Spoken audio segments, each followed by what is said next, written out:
Client difficult है या situation difficult है? क्लाइंट कोई बुरा इंसान तो नहीं होता। उसे बस लगता है कि एक छोटा सा लोगो चेंज, वेबसाइट रीडिजाइन और 3 रील्स और थोड़ा सा एसईओ आज शाम तक हो जाएगा। फ्रेशर या फ्रीलांसर के लिए चैलेंज ये है कि क्लाइंट को नाराज भी नहीं करना और अपनी नींद, वीकेंड और मेंटल पीस भी बचानी है। आज हम 4 डिफिकल्ट क्लाइंट सिचुएशंस के लिए एग्जैक्ट सॉल्यूशंस किस तरह से वर्कआउट होंगे वो सीखेंगे। पहला, अनरियलिस्टिक डिमांड। दूसरा, स्कोप क्रिप। तीसरा, क्लाइंट साइड डिलेज। और चौथा, पेमेंट इश्यूज। और अंत में एक सिंपल फॉर्मूला जो लगभग हर डिफिकल्ट कॉन्वर्सेशन में काम आएगा। हाय, मैं हूं प्रकाश कुलकर्णी, आपकी कम्युनिकेशन स्किल्स जर्नी में आपका ट्रस्टेड एडवाइजर और पार्टनर। तो सिचुएशन पहली, अनरियलिस्टिक डिमांड्स। क्लाइंट कहता है पूरा प्रोजेक्ट कल सुबह तक चाहिए, जबकि प्रोजेक्ट में नॉर्मली 5 दिन लगने वाले हैं। तो दो गलत रिस्पॉन्सेस क्या हो सकते हैं? नो, इम्पॉसिबल, या यस सर हो जाएगा। फिर रात 3 बजे आप लैपटॉप देखकर सोचते हैं कि मैंने ये कमिटमेंट क्यों दिया। प्रोफेशनल रिस्पॉन्स में अर्जेंसी एक्नॉलेज करना जरूरी है, लेकिन उसके साथ रियलिटी बताइए और ऑप्शंस भी दीजिए। कहिए कि मैं समझ सकता हूं कि ये प्रोजेक्ट अर्जेंट है, पूरे स्कोप को क्वालिटी के साथ कल सुबह तक कंप्लीट करना रियलिस्टिक नहीं है। हालांकि प्रायोरिटी सेक्शंस का फर्स्ट वर्जन कल तक डिलीवर किया जा सकता है और रिमेनिंग वर्क अगले 2 दिनों में कंप्लीट होगा। क्या हम इंपॉर्टेंट डिलीवरेबल्स को आइडेंटिफाई कर ले? अब इससे क्लाइंट को भी समझ में आएगा कि आपकी प्रॉब्लम क्या है। थोड़ा शॉर्ट वर्जन, इस टाइमलाइन में कंप्लीट प्रोजेक्ट डिलीवर करने से क्वालिटी कॉम्प्रोमाइज हो सकती है। हम डेडलाइन एक्सटेंड कर सकते हैं या कल तक प्रायोरिटी आइटम्स को कंप्लीट कर सकते हैं। तो आपने क्लाइंट को सिचुएशन भी बताई और चॉइस भी बताया। तो क्लाइंट को सिर्फ प्रॉब्लम नहीं समझना है, प्रॉब्लम बता के सिर्फ काम नहीं होगा, उसके साथ ऑप्शंस भी देनी चाहिए। अगर क्लाइंट कहे बाकी लोग तो कर देते हैं, तो कहिए हो सकता है कुछ टीम्स इस टाइमलाइन में काम कर सके। मेरी प्रायोरिटी एग्रीड क्वालिटी और एक्यूरेसी को मेंटेन करना है। मैं ऐसा कमिटमेंट नहीं देना चाहता जिसके बाद वो पूरा नहीं हो पाए। तो आप लड़ नहीं रहे हो यहाँ पे, आप रिस्पॉन्सिबल कमिटमेंट दे रहे हो। अब सिचुएशन दूसरा, स्कोप क्रिप। स्कोप क्रिप का मतलब प्रोजेक्ट छोटा शुरू हुआ, लेकिन धीरे धीरे उसकी जॉइंट फैमिली बन गई। शुरुआत में बस 5 सोशल मीडिया पोस्ट चाहिए, फिर कैप्शंस भी ऐड कर देना, उसके बाद हैशटैग्स भी ऐड कर देना, फिर एक छोटी रील भी बना देना और लोगों का छोटा सा एक रिडिजाइन भी कर लो साथ में। तो छोटा सा रिडिजाइन फ्रीलांसर्स के लिए एक हॉरर मूवी म्यूजिक है। एक्स्ट्रा रिक्वेस्ट साइलेंटली एक्सेप्ट करेंगे तो क्लाइंट को लगेगा कि वो ओरिजिनल स्कोप का हिस्सा था। इसलिए आपको ये कहना चाहिए कि ये एडिशनली यूजफुल रहेगा, क्योंकि ये ओरिजिनल स्कोप में शामिल नहीं था। इसे एडिशनल डिलीवरेबल के रूप में ऐड करना होगा। मैं रिवाइज टाइमलाइन और कॉस्ट आपके साथ शेयर करता हूँ। बहुत पोलाइटली कहिए। अगर क्लाइंट कहे बस छोटा सा ही चेंज है, तो कहिए चेंज छोटा दिखाई दे सकता है, लेकिन इसे प्रॉपरली कंप्लीट करने के लिए डिजाइन रिव्यू और रिवीजन टाइम लगेगा। इसे ऐड किया जा सकता है, लेकिन टाइमलाइन एक दिन से एक्सटेंड होगी। और एक स्मार्ट स्क्रिप्ट उसके लिए, इस चेंज को करंट स्कोप में शामिल करने के लिए हमें किसी एग्जिस्टिंग डिलीवरेबल को रिप्लेस करना होगा। आप नया आइटम ऐड करना चाहेंगे या करंट आइटम में कुछ रिमूव करना चाहेंगे। तो क्लाइंट के पास 3 चॉइसेस है: extra cost, extra time, existing work को रिप्लेस करना। तो फ्री अनलिमिटेड वर्क कोई ऑप्शन नहीं है। प्रोजेक्ट शुरू करते समय लिखे कि इस प्रपोजल में 2 रिवीजन राउंड्स इंक्लूडेड है, एडिशनल रिवीजन चार्जेबल हो सकते हैं। रिटर्न स्कोप आपकी सीट बेल्ट है। एक्सीडेंट के बाद सीट बेल्ट पहनने से कोई फायदा नहीं है, इसीलिए ये चीजें पहले करना जरूरी है। अब सिचुएशन 3, क्लाइंट साइड डिलेज। कई बार आप रेडी है, लेकिन क्लाइंट कंटेंट फीडबैक, अप्रूवल या एक्सेस नहीं भेजता। फिर डेडलाइन पर पूछता है प्रोजेक्ट कंप्लीट क्यों नहीं हुआ। प्रोफेशनल रिमाइंडर किस तरह से होना चाहिए? प्रोजेक्ट को एग्रीड टाइमलाइन पर कंप्लीट करने के लिए फाइनल कंटेंट और अप्रूवल चाहिए। यदि ये आज शाम तक मिल जाता है तो करंट डिलीवरी डेट मेंटेन की जा सकती है। इसके बाद मिलने पर टाइमलाइन अकॉर्डिंगली शिफ्ट होगी। इसमें 3 बातें क्लियर है, क्या चाहिए, कब तक चाहिए और डिले का इंपैक्ट क्या होगा। अगर क्लाइंट रिस्पॉन्स नहीं कर रहा है तो just following up on the pending approval. Work फिलहाल अप्रूवल स्टेज पर पॉज्ड है, अप्रूवल मिलते ही प्रोडक्शन रिज्यूम हो जाएगा। फाइनल डिलीवरी डेट अप्रूवल मिलने की तारीख के आधार पर रिवाइज होगी। वर्क इज पॉज कहना जरूरी है। क्लाइंट के डिले की भरपाई आपको रात भर जागकर नहीं करनी चाहिए।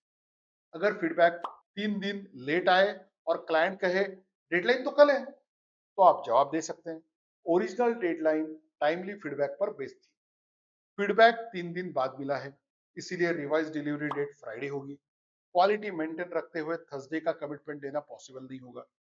देखिए, एम्पैथी जरूरी है, लेकिन एम्पैथी का मतलब कैलेंडर्स के रूल्स बदलना नहीं हो सकता। तो इसे थोड़ा सा आपको बहुत क्लियरली हैंडल करना पड़ेगा। Situation 4, payment issue. Payment follow up करते समय कई फ्रीलांसर्स का कॉन्फिडेंस वाईफाई सिग्नल की तरह कम हो जाता है। काम लेते समय absolutely I take care of it. Payment मांगते समय सर एक्चुअली अगर कन्वीनियंट हो तो पेमेंट मांगना रूड नहीं है। आपने काम किया है तो डोनेशन कैंप तो नहीं चलाया है। तो पहला एक पोलाइट रिमाइंडर होना चाहिए। Hi, this is a gentle reminder that invoice number 104 due on 15 July is still pending. कृपया पेमेंट स्टेटस एक बार कंफर्म कर दीजिए। इनवॉइस कन्वीनियंस के लिए दोबारा अटैच कर रहा है। स्पेसिफिक इनवॉइस नंबर और ड्यू डेट जरूर लिखें। इससे समझ में आएगा कि ये रिमाइंडर है, क्योंकि ड्यू डेट हो चुकी है। अगर पेमेंट ओवर ड्यू है तो ये आप लिख सकते हैं कि इनवॉइस नंबर 104 अब 7 डेज ओवर ड्यू है। कृपया एक्सपेक्टेड पेमेंट डेट कंफर्म करिए।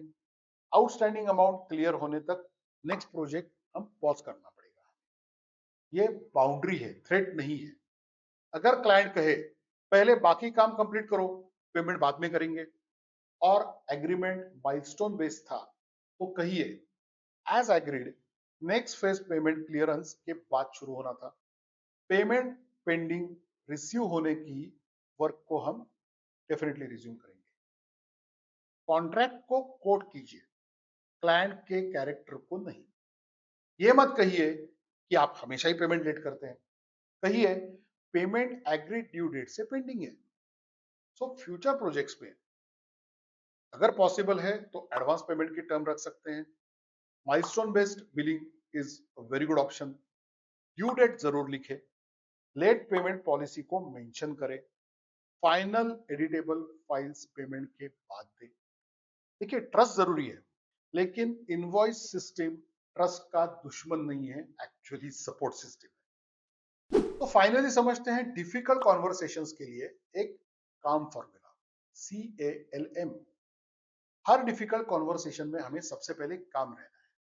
तो C for confirm the concern, client की कंसर्न एक्नॉलेज करना है।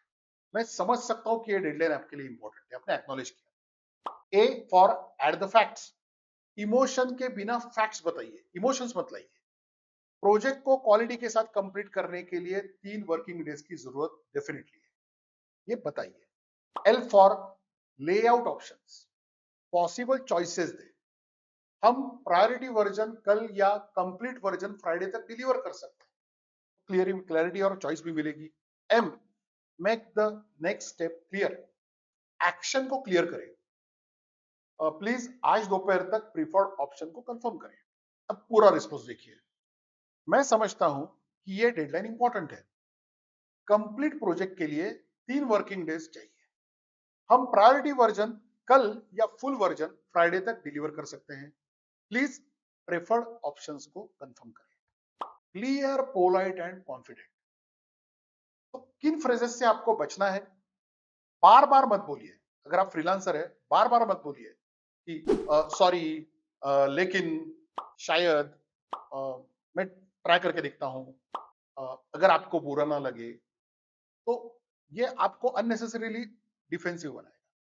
इसकी जगह बोलिए based on the current scope to maintain quality, the realistic timeline is, here are the available options. Basically confidence का मतलब लाउड होना बिल्कुल नहीं है। कॉन्फिडेंस का मतलब क्लियर होना है। ये बात हमेशा हमें ध्यान में रखनी है। तो डिफिकल्ट क्लाइंट्स को हैंडल करने के लिए परफेक्ट इंग्लिश नहीं, क्लियर बाउंड्रीज चाहिए। याद रखिए, एक्सपेक्टेशंस को पहले से क्लियर रखना जरूरी है। स्कोप रिटर्न में रखें, वर्बली कुछ भी मत रखिए। डिले डॉक्यूमेंट करें, अगर कुछ डिले हो रहा है तो उसको डॉक्यूमेंट करें। ऑप्शंस दें, रिस्पेक्टफुल बाउंड्रीज को मेंटेन करें। आपका गोल क्लाइंट की हर डिमांड पर यस कहना नहीं है, आपका गोल है क्लैरिटी देना और प्रोजेक्ट प्रोफेशनली मैनेज करना। क्योंकि हर अनरीजनेबल रिक्वेस्ट पर यस बोलेंगे तो क्लाइंट खुश होगा, लेकिन आपकी डेडलाइन, क्वालिटी और मेंटल पीस रेजिग्नेशन दे देंगे। अगली बार डिफिकल्ट कॉन्वर्सेशन आए तो इमोशनली रिएक्ट मत कीजिए, काम रहिए। So confirm the concern, add the facts, layout options और make the next step clear. Comments में बताइए, आपके लिए सबसे डिफिकल्ट सिचुएशन कौन सी है? Unrealistic deadline, scope creep, delayed feedback या पेंडिंग पेमेंट? अगर वीडियो हेल्पफुल लगी हो तो लाइक करें और चैनल को जरूर सब्सक्राइब करें इसी तरह के वीडियोस के लिए। और इस वीडियो को उस फ्रीलांसर या यंग प्रोफेशनल के साथ जरूर शेयर करें जो क्लाइंट का मैसेज देखते ही पैनिक करता है और फिर लिखता है, श्योर सर, नो प्रॉब्लम। तो मिलते हैं अगली वीडियो में। Stay tuned and thank you for watching.